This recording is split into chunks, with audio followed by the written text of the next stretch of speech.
Qabel ma bdiet l-invażjoni Russa fi frar li għadda, l-Ukrajna kienet tesporta 4,5 miljun tunnellata ta' prodotti agrikoli fix-xahar. Minħabba l-konflitt armat iżda inħolqot kriżi globali tal-ikel. Fid-dawl ta' dan, is-Segretarju Ġenerali tan-Nazzjonijiet Magħquda Antonio Guterres esprima tħassib tiegħu dwar in-nuqqas ta' qamħ u fertilizzant u dwar iż-żieda fil-prezzijiet tal-ikel madwar id-dinja li qed iwasslu għal nuqqas ta' sigurtà tal-ikel. F'Malta, il-gvern qed ikun ta' spalla l-produtturi agrikoli lokali anke sabiex l-impatt negattiv ma jinfirix fuq il-konsumatur.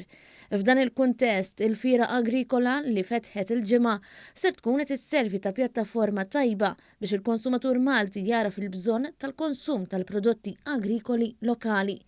Il-Ministru għall-Agrikoltura u s-Sajt Anton Refalo saħaq fuq dan il-punt.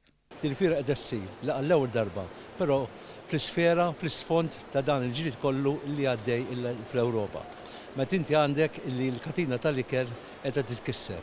Allura importanti li aħna bħala gvern iktar nippromovu l-ikel Malti u għawċi. U kemm importanti li aħna nsaħħu r-raħħala, l-bdiewa u s-sajjida tagħna.